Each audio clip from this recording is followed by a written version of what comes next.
क्रांतिकारी जय भीम नमो बुद्धाय. फोटोमध्ये तुम्हाला जी लेडीज दिसते आणि तिच्या हातामध्ये जे बाळ आहे, तर हे बाळ 2 ते 3 दिवसांपूर्वीच जगाचा निरोप सोडून गेलेला आहे. तर विषय असा आहे की ही जी लेडीज आहे, तर हिचा नवरा हे बाळ पोटामध्ये 3 महिन्याची ही गरोदर असताना तिच्या नवऱ्याने आत्महत्या केली होती. तर तिचं एका मुलावरती प्रेम होतं आणि बाळ जन्माला आल्याच्या नंतरनं हे दोघं जण सोबत राहायला लागले. आता साहजिकच आहे की लहान मुलं म्हटल्यानंतरनं दिवसाची पण ती रडतातच. काही मुलं रात्रीची तर खूप रडतात आणि रात्र-रात्र जागावतात. तर ह्या दोघांना त्या बाळाची अडचण व्हायची. त्या बाळामुळे ह्यांना इरिटेट होत होतं. ह्या बाईला पण आणि तिच्या बॉयफ्रेंडला सुद्धा. कसं आहे माहिती आहे का, की एखादी मुलगी असेल ना, विवाहित मुलगी, तर तिला जेव्हा बाळ होतं ना, तर तिचं पूर्ण अटेन्शन त्या बाळाकडेच असतं. तेव्हा नवऱ्याकडे दुर्लक्ष होतं आणि नवऱ्यापेक्षा सुद्धा जास्त प्रेम आणि जास्त प्रायव्हसी ती तिच्या बाळाला देत असते. पण इथं उलटंच झालं. ही घटना केरळमधली आहे. तर ही जी लेडीज आहे, तर हे बाळ 17 ते 18 महिन्याचंच बाळ आहे. पण तो जो तिचा होता बॉयफ्रेंड, ज्याच्यासोबत ती राहत होती सोबत, त्यांनी लग्न केलं होतं का नव्हतं त्याबद्दल काहीच खुलासा झालेला नाही. पण हे दोघं जण सोबत राहत होते आणि हे बाळ.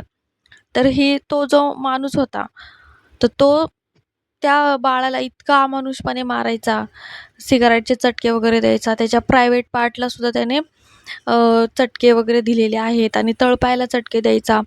त्याच्या आत्ता 2 आठवड्यापूर्वीच फोटोमध्ये जसं दाखवलंय, की बाळाचे दोन्ही हात फ्रॅक्चर झालेले आहेत. तर डॉक्टरांनी विचारलं, की बाळ दोन्ही हात कशामुळे फ्रॅक्चर झाले? तर ही जी बाई फोटोमध्ये दात काढून हसतीये ना, निर्लज्ज बाई, तर हिने काय सांगितलं डॉक्टरांना, की तो सायकल खेळताना पडला. त्यामुळे त्याचे दोन्ही हात तुटले. पण खरी गोष्ट ती नव्हती. आत्ता 2-3 दिवसांपूर्वी जेव्हा बाळ वारलं तिचं आणि पोस्टमॉर्टम केलं बाळाचं, त्यावेळेस समजलं की सायकलवरून पडल्यामुळं बाळाचे हात तुटलेले नाही आहेत, तर बाळाच्या दोन्ही हातांवरती पाय देऊन हात तोडले गेलेले आहेत आणि हे काम तिच्या त्या बॉयफ्रेंडने केलं होतं. आणि ही समोरच असायची. समोर थांबून आपल्या बाळाला कुणीतरी इतकं जास्त इजा पोहोचवते आणि ही अशी निर्लज्जसारखी बघत उभी राहायची. शी! मला तर ह्या विषयावरती ना मला व्हिडिओसुद्धा बनवावासा वाटत नव्हता. कारण विषय एका लहान लेकराचा आहे, लहान बाळाचा आहे. कोणाचंही बाळ असू दे, मला फार संवेदनशीलता वाटते लहान मुलांबद्दल. आणि 3-4 दिवसांपूर्वी हा माणूस, ती लेडीज, हे दोघं जण जेवत होते. बाळाला खोकला आला म्हणून तिचं बाळ खोकत होतं. तर तो जेवताना का खोकला म्हणून तिच्या बॉयफ्रेंडने त्या बाळाचं डोकं भिंतीवरती आपटलं आणि तो बेशुद्ध झाला. म्हणजे तो मेला. आणि ह्या दोघांनी मग त्याला दवाखान्यामध्ये नेलं आणि सांगितलं, की बाळाच्या घशामध्ये काहीतरी अडकले, बाळ बेशुद्ध झाले.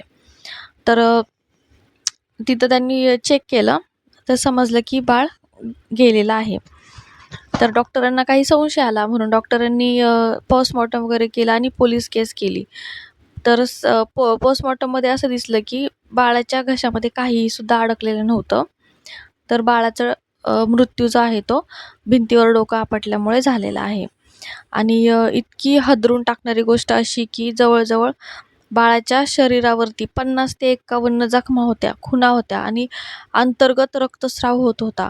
रक्तस्राव असा बाहेरून सुद्धा होत नव्हता. आतल्या आत त्याचा रक्तस्राव होत होता. म्हणजे त्याला मुक्का मार इतका दिला होता ना ह्या लोकांनी, ह्या दोघांनी सुद्धा, ह्या जन्म दिलेल्या ह्या बाईने सुद्धा, की त्या बाळाला किती जास्त वेदना व्हायच्या, त्रास व्हायचा म्हणून ते बाळ रडायचं. आणि का रडते म्हणून हे लोकं त्याला अजून मारायचे. ॲक्च्युली मागच्या 1.5 ते 2 महिन्यांपासून त्या बाळावरती अन्याय अत्याचार हे दोघं कंटिन्युअसली करत होते.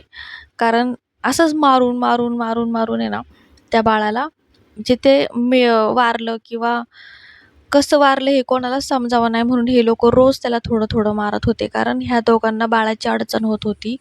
ह्या पुरुषाला आहे ना, तिच्या बॉयफ्रेंडला, त्या नालायक माणसाला ह्या बाईच्या जवळ येण्यासाठी बाळ मध्ये येत होतं किंवा त्याला बाळाची अडचण होत होती. त्यामुळे तो त्या लेकराला, एवढ्याशा छोट्याशा बाळाला मारायचा.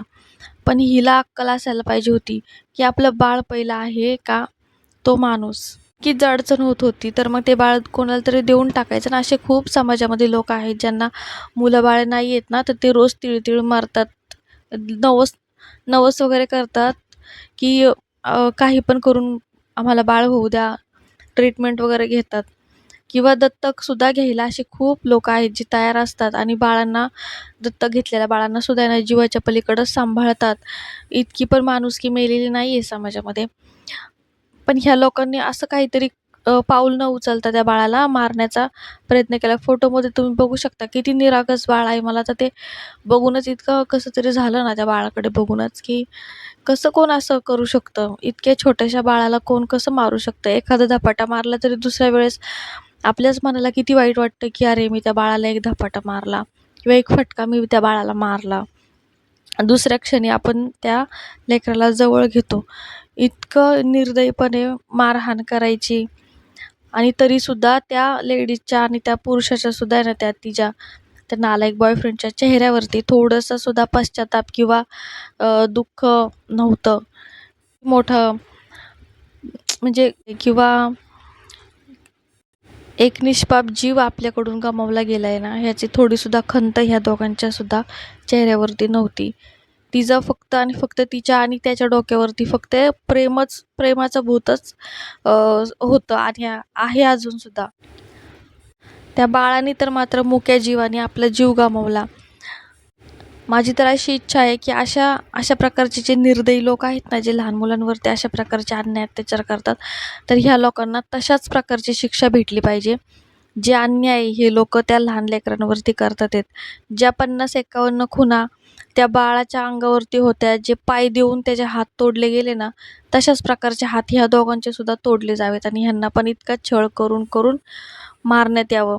फक्त जेलमध्ये ठेवून हे अशा लोकांचं काही नाही होत. काही वर्षानंतर हे लोकं परत बाहेर येतात आणि सुखी आयुष्य जगतात. काही कोणाला फरक पडत नाही. थोड्या दिवसानंतर सगळं विसरून जातं. पण जो जीव गेलाय ना, तो काही परत येत नाही ना. निष्पाप जीवाची काय चुकी? लहान लेकरं किती पण लहान बाळ असू दे, अगदी 1.5 वर्षापेक्षा सुद्धा लहान बाळ असताना त्याला त्याची आई समजते आणि मोठा जरी झाला ना, आईने किती जरी बाळाला मारहाण केली ना, तरी पण त्याच्या मनातलं तीळ मात्र सुद्धा आईबद्दलचं प्रेम कमी नाही होत. बाळ रडताना सुद्धा परत परत आईकडंच जात असतं. आई बाळाला मारते तरी पण बाळाला आईच पाहिजे असते. हे असतं प्रेम लेकरांचं. ते निष्पाप असतात, त्यांचं मन साफ असतं. पण मोठ्यांनाच कळायला हवं ना. पूर्वीच्या आया ज्या होत्या ना, आई असेल किंवा बाप असेल, त्यांच्या मारण्यामध्ये पण प्रेम असायचं. पण आजकालच्या आई आणि बाप इतके निर्दयी आहेत, की अक्षरशः आहे ना, बाळांच्या त्या मुलांच्या जीवावरतीच उठतात. आणि समाजाने जी घालून दिली आहे, की आईला आणि वडिलांना जो देवाचा दर्जा दिलाय ना, जो सर्वोच्च दर्जा दिलाय, की देवाच्या पेक्षा सुद्धा वरती आई आणि वडिलांना ठेवलंय, हे चुकीची गोष्ट आहे. कारण हा फक्त समज आहे, गैरसमज आहे, की आई-वडील आपले असतात आणि त्यांनाच आपली काळजी असते. त्यांचंच प्रेम निस्वार्थी असतं किंवा हे सगळं खोटं आहे, काही नाही.